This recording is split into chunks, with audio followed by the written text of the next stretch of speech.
Audio book वाङ्मयी 53 धर्म तत्व का दर्शन और मर्म चैप्टर 1 पार्ट 23 धर्म को विकृतियों के दलदल से उबारा जाए। पुरातन काल में धर्म ही मानवीय उत्कर्ष और अनुशासन का एकमात्र आधार था। समयानुसार वह राजतंत्र और धर्मतंत्र में बंटा, तो भी अपनी उत्कृष्टता के कारण मानव अंतराल पर उसका प्रभाव अक्षुण्ण ही बना रहा। शासन का क्षेत्र पदार्थ एवं व्यवहार है, धर्म का चरित्र एवं चिंतन। धर्म व्यक्तित्व का गठन करता है। शासन साधनों के उत्पादन वितरण से लेकर सुरक्षा व्यवस्था जैसे भौतिक प्रयोजनों की पूर्ति करता है। यों साधनों की कमी या व्यवस्था से भी कम कष्ट नहीं होता, इसलिए उसकी साज संभाल रखने की जिम्मेदारी उठाने वाले शासन का भी महत्व एवं वर्चस्व है। अर्थ और दंड की शक्ति उसके हाथ में रहने से आकर्षण एवं भय के आधार पर उसका लोहा भी माना जाता है। इतने पर भी धर्म की गरिमा, उपयोगिता एवं स्थिति में कोई अंतर नहीं आता। मानवीय अंतःकरण में उच्च स्तरीय आस्था जमाने, विचारणा में सदाशयता को रखने तथा क्रिया प्रक्रिया को नीति निष्ठा बनाने की शक्ति धर्म की ही है। भावना और विचारणा का महत्व सर्वोच्च है। वही व्यक्ति की मौलिक संपदा एवं क्षमता है। उत्थान पतन की दूरगामी भूमिका का सूत्र संचालन यहीं से होता है। मनुष्यों का समूह ही समाज है। लोगों का स्तर जैसा होता है उसी के अनुरूप समाज की गतिविधियां चलती हैं। जैसी गतिविधियां चलती हैं वैसे ही परिस्थितियां बनती हैं। शासन तो परिस्थितियों का नियंत्रण भर करता है, उनका उत्पादन तो अंतःकरण एवं बुद्धि संस्थान से होता है। अस्तु भावना क्षेत्र को दिशा देने वाले धर्म की गरिमा सदा ऊंची रहेगी, उसे शासन से भी अधिक महत्व मिलेगा। दर्शन की गरिमा वैभव से किसी भी प्रकार कम नहीं है। शासन का महत्व सभी समझते हैं, कोई भी अराजकता नहीं चाहता, यहाँ तक कि दुष्ट दुराचारी भी नहीं, क्योंकि अभी तो उन्हें न्याय व्यवस्था के अंतर्गत अपनी जान बचाने और अनीति को छद्म रूप से चलाने का जो अवसर मिला हुआ है, वह भी अराजकता की स्थिति में न रहेगा। 2 का जवाब 20 कमजोर मिलकर भी 2 बलिष्ठों की धज्जियां उड़ा सकते हैं। जिस प्रकार अराजकता सहन नहीं की जा सकती, अधार्मिकता भी उतनी ही भयावह सिद्ध होती है। नीति मर्यादा का परित्याग कर देने के बाद मनुष्य हिंस्र पशुओं से भी अधिक आतताई हो जाता है।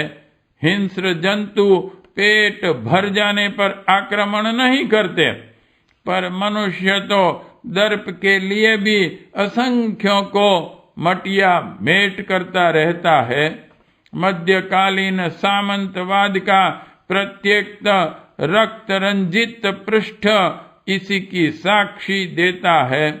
आज भी आस्थाहीन व्यक्तियों हिटलर, चंगेज खां, नादिर शाह, रावण, दुर्योधन, जरासंध ने न जाने कितने कहर ढाए हैं। आतताई और आतंकवादी प्रायः आस्थाहीन ही होते हैं। अराजकता और अधार्मिकता में से कौन अधिक भयावह है, यह कहना कठिन है। शासन के पास साधन कितने ही अधिक हों, उसकी सफलता भी सदा ईमानदार कर्मचारियों एवं नीति निष्ठ प्रजाजनों पर टिकी हुई है। यदि कर्मचारी भ्रष्ट हों तो असीम साधनों के रहते हुए भी पतन पराभव का मुंह देखना पड़ेगा। इसी प्रकार प्रजाजन यदि दुष्टता पर उतारू हो चले तो फिर उन्हें नियंत्रित करने में पुलिस की शक्ति क्या काम करेगी। फिर वे लोग भी तो भ्रष्ट जनता में से ही निकलकर आए होंगे। उनका अंतरंग नीति भ्रष्ट के साथ साझेदारी कर लें तो फिर न्याय नियंत्रण की विकास उत्थान की योजना एक कोने में रखी रह जाएगी। शासकों को श्रेय देने वाली सफलताएं शास्त्रों पर, वैभव विस्तार पर टिकी हुई नहीं है, वरन नीति निष्ठ कर्तव्य परायण प्रजाजनों पर निर्भर है। कहना न होगा कि यह समूचा भावना क्षेत्र धर्म धारणा के अंतर्गत आता है। शासन लोभ या भय के आधार पर किसी को उत्कृष्ट व्यक्तित्व से संपन्न नहीं बनाया सकता। उसकी पहुंच वैभव क्षेत्र से आगे बढ़ मात्र बौद्धिक क्षेत्र तक समाप्त हो जाती है।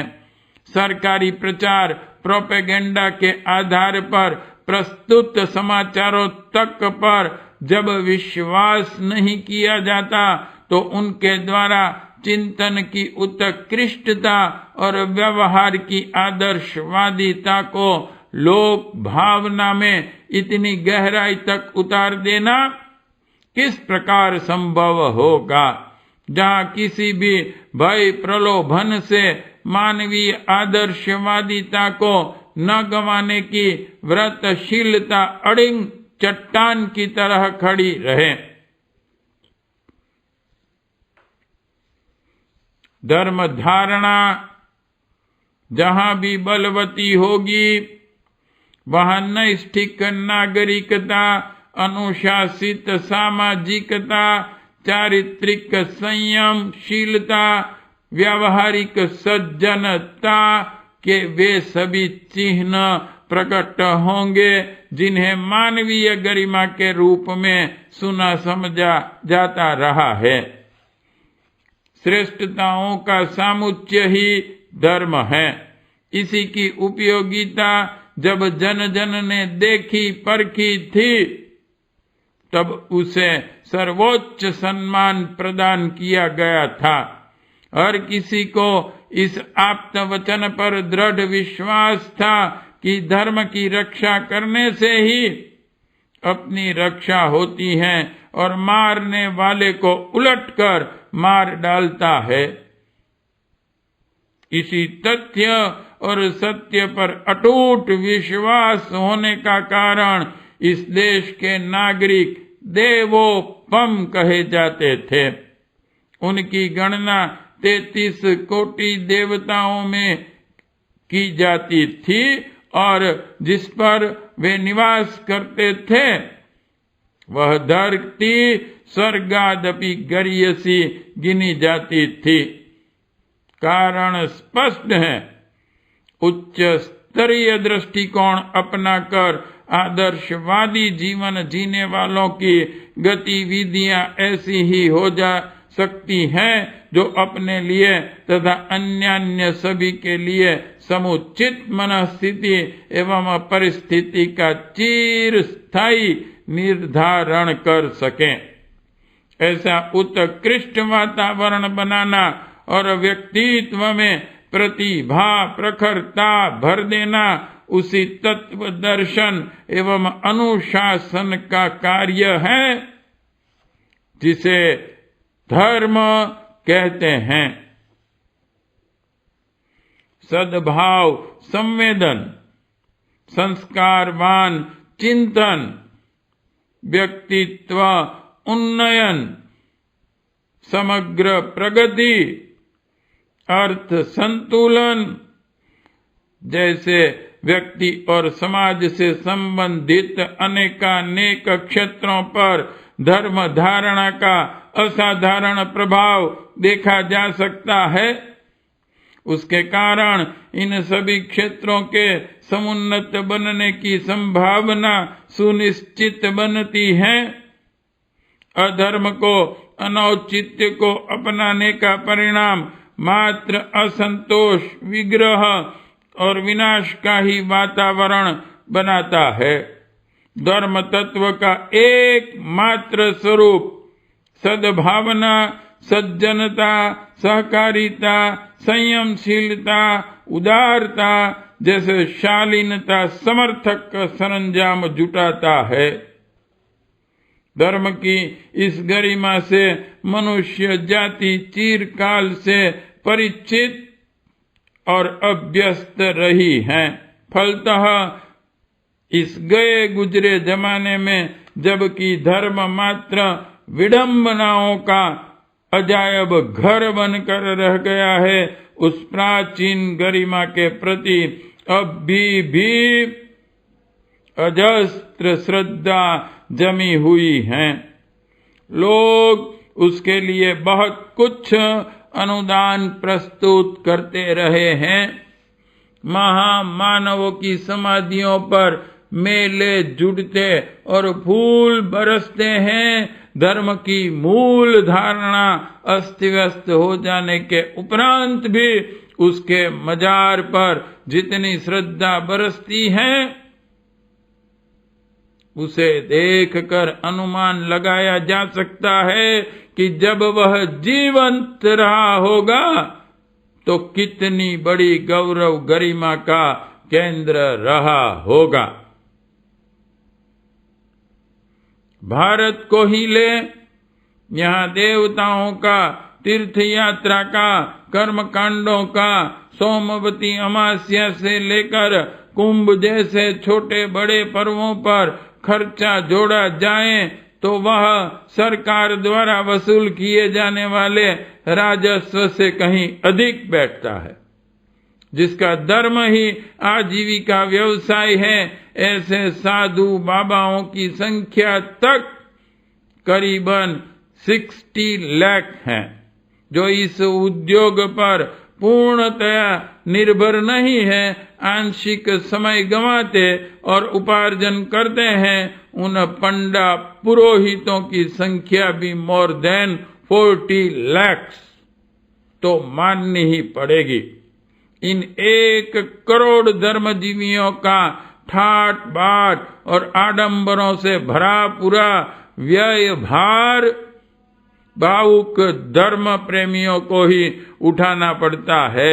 यह राशि इतनी बनती है जितनी की शिक्षा और चिकित्सा के लिए निर्धारित कुल बजट की। दैनिक जीवन में धर्म कृत्यों के लिए ढेरों समय लगाते हैं और हाथ खोलकर पैसा खर्च करते हैं। मनोयोग, श्रम, समय एवं धन के रूप में जितनी मानवीय शक्ति धर्म के निमित्त लगती है, उसे उपार्जन निर्वाह के बाद तीसरे नंबर की संपदा कह सकते हैं। इतनी बड़ी मानवीय शक्ति यदि सृजनात्मक प्रयोजनों में लगा सकें तो उतने भर से व्यक्ति और समाज का कायाकल्प हो सकता है। जो क्षेत्र शासन की पकड़ से बाहर हैं, जिन्हें संभालना निश्चित रूप से धर्मतंत्र के कंधे पर है, उन चिंतन और चरित्र को उभारने वाले प्रयोजनों में यह शक्ति लग सके तो उसकी परिणति उससे भी अधिक श्रेयस्कर हो सकती हैं जितनी कि शासन द्वारा विभिन्न प्रकार के कल्याणकारी योजनाएं हाथ में लेने से संभव होती हैं। बलिष्ठता, संपदा और बुद्धिमता को मानवीय शक्ति माना जाता है, किंतु यदि थोड़ी गहराई में उतरकर देखा जाए तो प्रतीत होगा कि अंतराल की गहन परतों में विद्यमान आस्थाएं ही उसकी वास्तविक सामर्थ्य हैं। उत्थान और पतन के लिए पूरी तरह वही जिम्मेदार हैं। व्यक्ति की महानता और राष्ट्र की सर्वतोमुखी समर्थता उसी के आधार पर विकसित होती हैं। यहाँ एक तथ्य और भी समझ लेना चाहिए कि इस शक्ति स्रोत को उबारने और दिशा देने का कार्य मात्र धर्म ही करता रहा है, भविष्य में भी वही करेगा।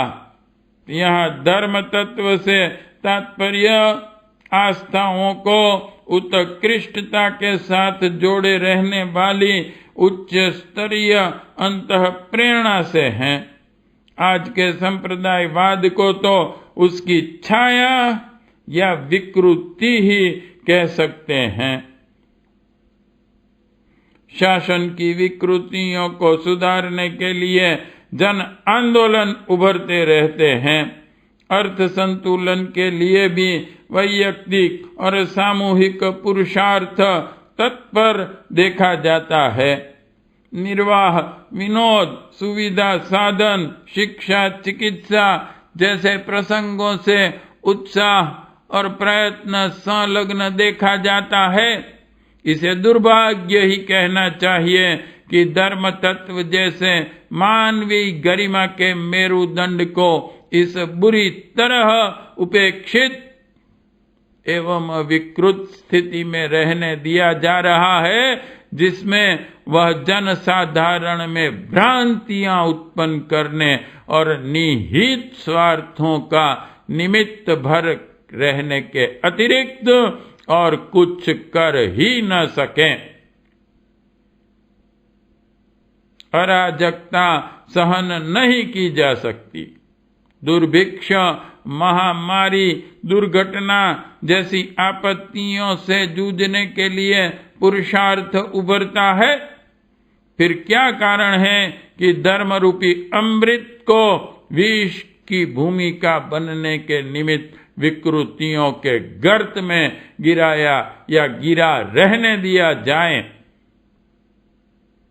भावना की सर्वोच्च क्षमता की प्रभावित परिष्कृत कर सकने वाली धर्म तत्व को मानवीय उत्सर्ग की भूमिका निभाने से विमुख रहकर विनाशकारी विडंबनाएं रचने में प्रयुक्त होने दिया जाए तो उससे अत्यंत कष्टकारक दुर्विपाक ही कहा जाएगा।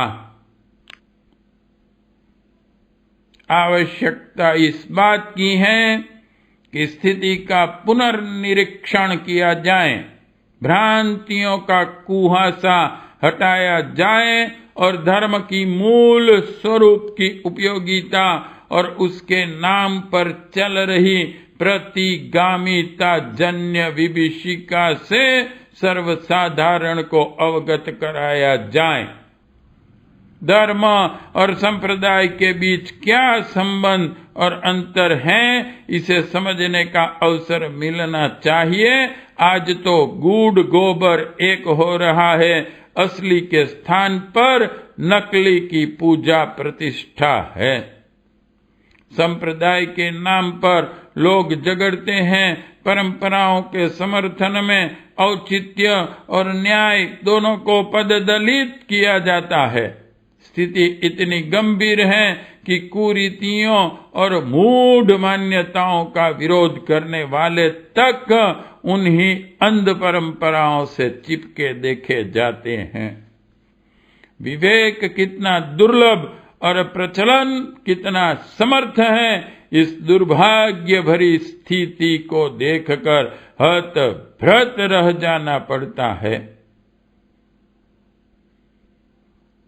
समय की मांग है कि नीर क्षीर विवेक का सरंजाम जुटाया जाए, यथार्थता और विडंबना के अंतर को समझने का अवसर सर्वसाधारण को दिया जाए। यह गूढ़ गोबर किस कारण हुआ? धर्म की आत्मा अपने स्थान से क्यों पदच्युत हुई और उसके स्थान पर अवांछनीयता कैसे जा विराजी? लोगों ने धर्म श्रद्धा के आवेश में अधार्मिकता को कैसे गले बांध लिया? इस इतिहास की श्रृंखला को समझना ही पड़ेगा, भले ही वह कितना ही कष्टकर, अप्रिय एवं अरुचिकर क्यों न हो। मवाद को निकालने के लिए जहां नस्तर लगाने की आवश्यकता है, वहां घाव को भरने के लिए तत्काल मरहम पट्टी की व्यवस्था भी बननी है, अन्यथा खुला घाव प्रकारांतर से भरे हुए मवाद की तरह ही नई अव्यवस्था खड़ी कर देगा। धर्म के नाम पर प्रचलित अवांछनीयताएं हटें, पर साथ ही तत्काल उसका स्थान भरने के लिए धर्म के वास्तविक स्वरूप में न केवल जनमानस को प्रवेश कराया जाए, वरन उसे अभिनव परंपरा के रूप में अपनाए जाने के लिए प्रयत्न भी किया जाए। पाठ 23 समाप्त।